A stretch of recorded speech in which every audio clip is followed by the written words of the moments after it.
আরও 118 ফিলিস্তিনিকে হত্যা করেছে জায়নবাদীরা। খান ইউনিস খালি করার মিশনে নেমেছে আইডিএফ। তীব্র গরমে ইউরোপে বাড়ছে প্রাণহানির সংখ্যা।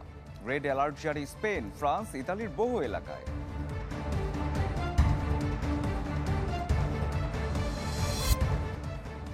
গাজায় একতরফা বর্বরতা চলছেই। লাগাতার হামলায় উপত্যকাটিতে একদিনে 118 ফিলিস্তিনিকে হত্যা করল জায়নবাদী সেনারা। যুদ্ধবিরতি আলোচনার মাঝেই আবারও হামাসকে নিশ্চিহ্ন করার হুঁশিয়ারি দিয়েছেন নেতানিয়াহু। 7 দিনের যুদ্ধবিরতিতে রাজি তেল আবিব, এমন দাবি ডোনাল্ড ট্রাম্পের।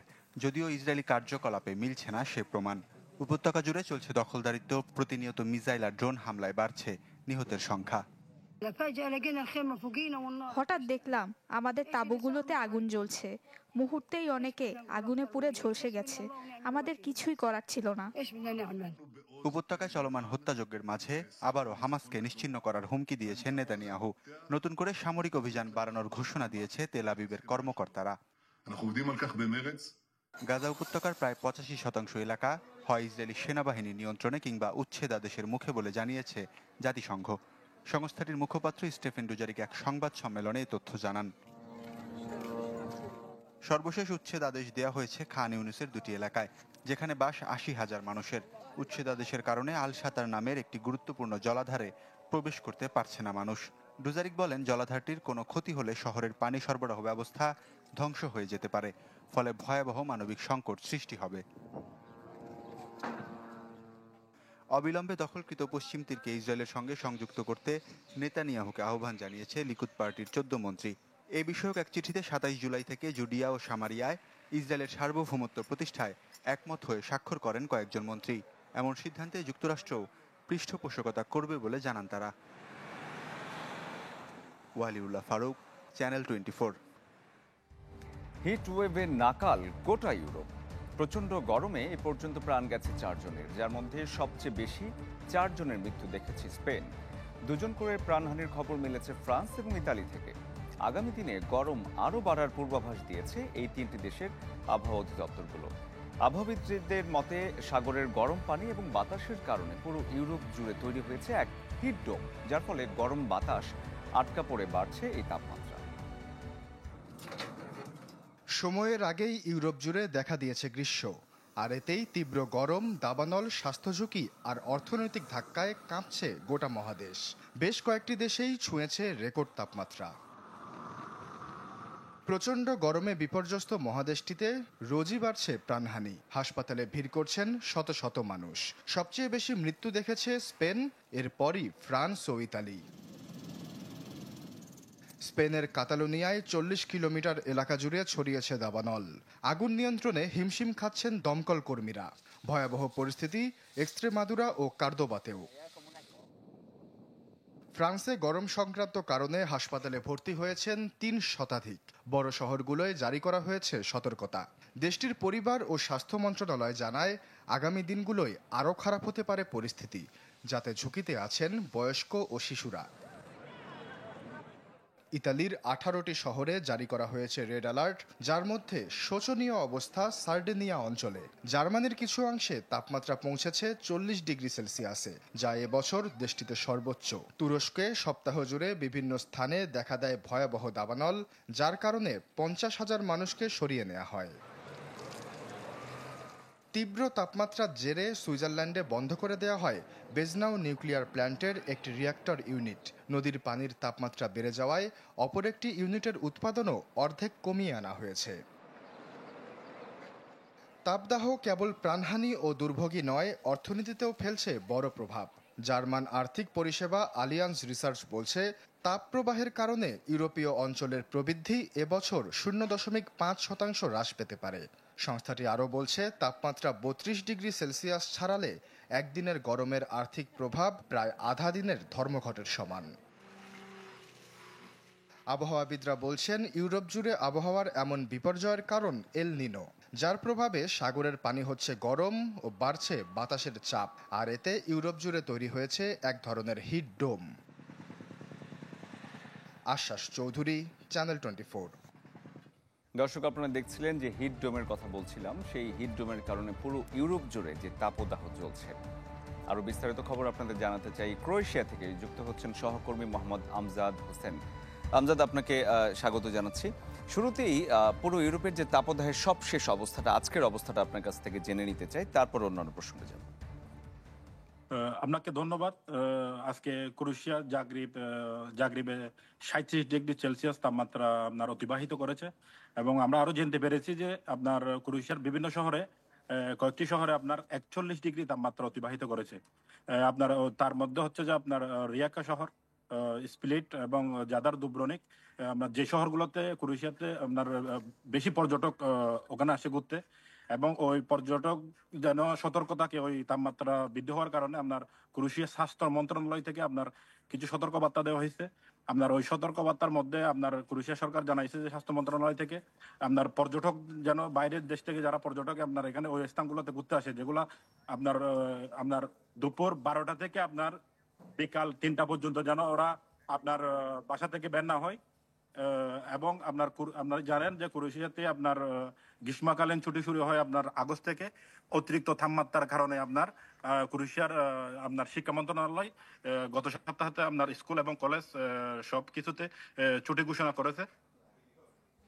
আমজাদ, আরেকটি বিষয় জানতে চাই যে আপনি বলছিলেন যে গ্রীষ্মকালীন ছুটি ঘোষণা করা হয়েছে, তাহলে দিনের বেলায় তাপমাত্রা বেশি থাকছে। তো এই যে তাপমাত্রায় সবাই নাকাল হচ্ছে, সরকারিভাবে তাদেরকে সাহায্য করার কোনো উদ্যোগ গ্রহণ করা হয়েছে কিনা, বা শহরের তাপমাত্রা নিয়ন্ত্রণে রাখার কোনো ব্যবস্থা করা হয়েছে কিনা? তাপমাত্রা নিয়ন্ত্রণ রাখার জন্য আপনার ক্রোয়েশিয়ার সরকারে আপনার স্বাস্থ্য মন্ত্রণালয় এবং আবহাওয়া অধিদপ্তর এবং বিভিন্ন আপনার মন্ত্রণালয় থেকে অনেক ব্যবস্থা গ্রহণ করেছে।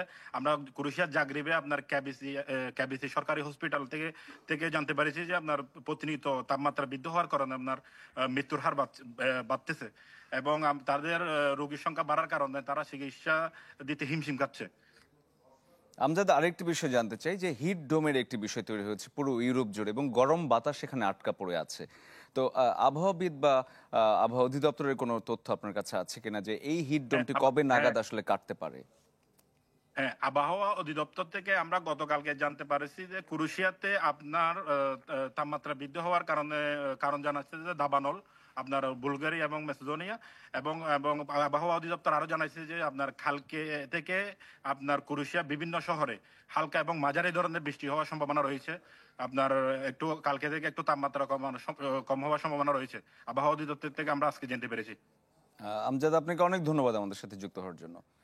দর্শক, ক্রোয়েশিয়া থেকে আমাদের সহকর্মী যোগ দিয়েছিলেন এবং জানাচ্ছিলেন পুরো ইউরোপ জুড়ে যে তাপদাহ চলছে এবং হিট ডোম তৈরি হয়ে গেছে, যাতে করে গরম বাতাস ইউরোপের শহর জুড়ে আটকা পড়ে আছে। জুতা নিয়ে দুই ভাগে বিভক্ত ইতালি এবং ভারত। সম্প্রতি জনপ্রিয় ব্র্যান্ড প্রাডার বিরুদ্ধে মামলার হুঁশিয়ারি দেয় মহারাষ্ট্রের কিছু শ্রমিক এবং রাজনীতিক। তাদের অভিযোগ, ঐতিহ্যবাহী কলহাপুরি স্যান্ডেলের ডিজাইন নকল করেও ভারতকে ক্রেডিট কিংবা কোনো রকম অর্থ কোনোটাই দেয়নি ব্র্যান্ডটি। এই আচরণকে 2000 বছরের পুরনো এই ঐতিহ্যের প্রতি অবমাননামূলক বলে মনে করছেন তারা। অবশেষে চাপের মুখে ভারতের কলহাপুরি স্যান্ডেলকে স্বীকৃতি দেয় প্রাডা। ভারতের ঐতিহ্যবাহী কোলাপুরি চপ্পল 2000 বছর ধরে মহারাষ্ট্রের দলিত সম্প্রদায়ের হাতে তৈরি হয়ে আসছে এই স্যান্ডেলটি। মহারাষ্ট্র ও কর্ণাটক রাজ্যের সীমান্তবর্তী অঞ্চলে শত শত পরিবার এই শিল্পের সাথে জড়িত। তবে এখন বিভিন্ন রাজ্যের রাজনীতির কারণে, বিশেষ করে গরু রক্ষায় নিষেধাজ্ঞার কারণে স্থানীয় শিল্পীরা কাঁচামালের সংকটের মুখোমুখি হচ্ছেন। সম্প্রতি এই কোলাপুরি স্যান্ডেল নিয়ে তোলপাড় আন্তর্জাতিক গণমাধ্যমে। ঘটনার শুরু ইতালিতে। মিলান ফ্যাশন উইকে এবছর ফ্যাশন প্রেমীদের নজর কেড়ে নেয় প্রাডার নতুন স্যান্ডেলের ডিজাইন, যা দেখে অনলাইনেও ইতালিয়ান লাক্সারি ফ্যাশন ব্র্যান্ডটির প্রশংসায় ভাসেন অনেকেই। তবে এতে ক্ষুব্ধ ভারতের মহারাষ্ট্রের বাসিন্দারা। তাদের অভিযোগ, হুবহু কোলাপুরি স্যান্ডেলের ডিজাইন নকল করলেও ভারতকে কোনোভাবে স্বীকৃতি দেয়নি প্রাডা। এটি মেনে নিতে পারেননি মহারাষ্ট্রের কোলাপুরি স্যান্ডেল তৈরির সাথে যুক্ত শ্রমিক এবং রাজনীতিবিদরা। প্রাডার বিরুদ্ধে হাইকোর্টে মামলা দায়েরের হুঁশিয়ারি দেন তারা। তাদের দাবি, ভারতীয় ঐতিহ্যকে অবমূল্যায়ন করেছে ব্র্যান্ডটি। তবে প্রাডার দাবি ডিজাইন চুরি করেনি, বরং ভারতীয় ঐতিহ্য থেকে কেবল অনুপ্রাণিত হয়েছে। যদিও চাপের মুখে পরবর্তীতে নিজেদের ভুল স্বীকার করে প্রাডা, স্বীকৃতি দেয় কোলাপুরি চপ্পলকে। এবারই প্রথম নয়, গেল কয়েক বছরে বিভিন্ন আন্তর্জাতিক মানের ব্র্যান্ড ভারতের ঐতিহ্য ও সংস্কৃতির নানা উপাদান দিয়ে ডিজাইন করলেও ভারতকে কোনোভাবে স্বীকৃতি বা অর্থ দেয়নি। এর আগেও 2018 সালে প্রাডা মালিয়া নিয়ে বিতর্ক তৈরি হয়, যেখানে তারা বর্ণবাদী চরিত্রের প্রতিকৃতি ব্যবহার করেছিল বলে অভিযোগ ওঠে। আশ্বাস চৌধুরী, চ্যানেল 24। টানা বৃষ্টিপাতে সৃষ্ট বন্যায় বিপর্যস্ত চীনের উত্তর এবং পশ্চিমাঞ্চল। জারি করা হয়েছে রেড অ্যালার্ট, রয়েছে ভূমি ধসের শঙ্কাও। বন্যায় এ পর্যন্ত প্রাণ গেছে অন্তত 7 জনের, নিখোঁজ রয়েছেন বেশ কয়েকজন। এদিকে টানা বর্ষণে চরম বিপর্যয় দেখা দিয়েছে মেক্সিকোর বেশ কয়েকটি অঞ্চলে। গেল কয়েকদিনের টানা বৃষ্টিপাতে সৃষ্ট বন্যায় বিপর্যস্ত চীনের উত্তর ও পশ্চিমাঞ্চল।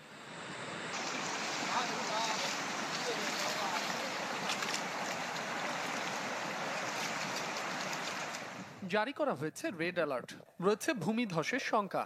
গানসু প্রদেশ থেকে উত্তর পূর্বের লিয়াওনিং পর্যন্ত এখন এমনই অবস্থা। এর আগে বুধবার হেনান প্রদেশের টাইপিং শহরে একটি নদীর বাঁধ ভেঙে প্রাণ হারান 5 জন, নিখোঁজ আরো কয়েকজন। গানসু প্রদেশে ভূমি ধসে প্রাণ যায় আরো 2 জনের। অন্যদিকে কয়েক ঘন্টার ভারী বৃষ্টিপাতে তলিয়ে যায় হুবেই প্রদেশের সিয়ানফেং এর রাস্তাঘাট, ভেসে যায় যানবাহন। পরিস্থিতি মোকাবিলায় প্রায় 19,000 মানুষকে নিরাপদ আশ্রয়ে সরিয়ে নিয়েছে স্থানীয় প্রশাসন।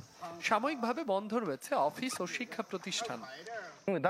পানিতে সব তলিয়ে গেছে, বাসিন্দাদের নিরাপদ স্থানে সরিয়ে নিতে কাজ করছি। ক্ষয়ক্ষতি মোকাবেলায় উদ্ধার তৎপরতা চলছে। এদিকে টানা বর্ষণে চরম বিপর্যয় দেখা দিয়েছে মেক্সিকোর কয়েকটি অঞ্চলে। গ্রীষ্মমণ্ডলীয় ঝড় ব্যারির সাথে মুষলধারে বৃষ্টিপাতের ফলে ব্যাপক ক্ষতির মুখে দেশটির সা লুইস পটোসি রাজ্য। তামাজুনচালি শহরে ভেসে গেছে বহু যানবাহন, তলিয়ে গেছে ঘরবাড়ি। কয়েকটি এলাকায় বন্যা পরিস্থিতির কিছুটা উন্নতি হওয়ায় ক্ষতিগ্রস্ত ঘরবাড়িতে ফেরার চেষ্টা করছেন বাসিন্দারা। মাসুম রাব্বি, চ্যানেল 24। যুক্তরাষ্ট্রের রাজনীতিতে আবারও আলোড়ন হয়েছে, যার কেন্দ্রে প্রযুক্তি জগতের ধনকুবের ইলন মাস্ক। ট্রাম্পের বিতর্কিত বিল নিয়ে যুক্তরাষ্ট্রের নতুন রাজনৈতিক দল গঠনের হুমকি দিয়েছেন তিনি। ইঙ্গিত দিয়েছেন দলটির নাম হতে পারে আমেরিকা পার্টি। এখন প্রশ্ন উঠেছে, শুধুই কি হুমকি, নাকি সত্যিই পাল্টে যাবে যুক্তরাষ্ট্রের রাজনীতির মানচিত্র? প্রেসিডেন্ট ডোনাল্ড ট্রাম্পের ওয়ান বিগ বিউটিফুল বিল নিয়ে যখন বিতর্ক চলছে সিনেটে, তখন বিলটি রুখে দিতে যেন কোমর বেঁধে নামেন টেসলা প্রধান ইলন মাস্ক। নিজের সামাজিক যোগাযোগ মাধ্যম এক্সে লাগাতার হুমকি হুঁশিয়ারি দেন তিনি। বলেন বিলের পক্ষে ভোট দিলে ক্ষমতা হারাতে হবে সিনেটরদের। এতেও কাজ না হলে দেন এক বিস্ফোরক ঘোষণা। বলেন বিল পাশ হলে ট্রাম্পের বিরুদ্ধে নতুন রাজনৈতিক দল খুলবেন তিনি। কেন এই বিল নিয়ে এত ক্ষুব্ধ এই ধনকুবের? অর্থনীতিবিদরা বলছেন বিল পাশ হলে ক্ষতিগ্রস্ত হবে মাস্কের মালিকানাধীন বৈদ্যুতিক গাড়ি নির্মাতা প্রতিষ্ঠান টেসলা। বিলে বলা হয়েছে 2024 সালের 30 সেপ্টেম্বর থেকে $7,500 ইভি কর ক্রেডিট বাতিল করা হবে। ফলে ইভির বাজার সংকুচিত হওয়ার আশঙ্কা রয়েছে, যা মাস্কের জন্য আর্থিকভাবে এক বিরাট ধাক্কা। আর এই ধাক্কা সামলাতেই ভোটের মাঠে নামতেও যেন রাজি তিনি। সম্প্রতি এক্সে এক পোল খোলেন তিনি, জানতে চান নতুন পার্টি খোলার ব্যাপারে সাধারণ মার্কিনীদের মতামত। সেখানে 56 লাখের বেশি ভোট পড়ে, যার মধ্যে 80% মানুষ আগ্রহ প্রকাশ করেন নতুন রাজনৈতিক দল নিয়ে। সেই পোস্টে এক ফলোয়ার আমেরিকা পার্টি নামে একটি ব্যানার পোস্ট করলে সে নামটি নিয়ে আগ্রহ দেখান মাস্ক। জানান এই নামেও নতুন দল খুলতে পারেন তিনি। দাবি করেন যুক্তরাষ্ট্রের বড় দুটি দলকে মার্কিনীরা আর বিশ্বাস করেন না। $363 বিলিয়ন সম্পদের মালিক ইলন মাস্ক চাইলে নতুন দল গঠন ও প্রচারে কয়েকশো মিলিয়ন ডলার খরচ করতেও পারবেন। কিন্তু বিশেষজ্ঞরা বলছেন মাস্কের এই উদ্যোগ রিপাবলিকানদের ভেতরে এক বড় বিভাজন তৈরি করতে পারে। সেই সাথে প্রতিনিধি পরিষদের অনেক সদস্য মাস্কের সুরে সুরও মেলাতে পারেন বলে জানান আরেক দল বিশ্লেষক। এছাড়া এক দলের মতে যুক্তরাষ্ট্রে অর্থনৈতিকভাবে দুরবস্থার শঙ্কা যত বাড়বে, ততই এই তৃতীয় শক্তির জন্য বাড়তে পারে জনসমর্থন। তবে ইতিহাস বলছে যুক্তরাষ্ট্রে তৃতীয় দলের সাফল্য খুবই সীমিত। বাস্তবে দল গঠন করে নির্বাচনে সফল হওয়া দেশটিতে এক দুর্লভ ঘটনা। আজও ডেমোক্র্যাট রিপাবলিকান দুই দলের বাইরে কেউ প্রেসিডেন্ট হওয়ার নজির নেই।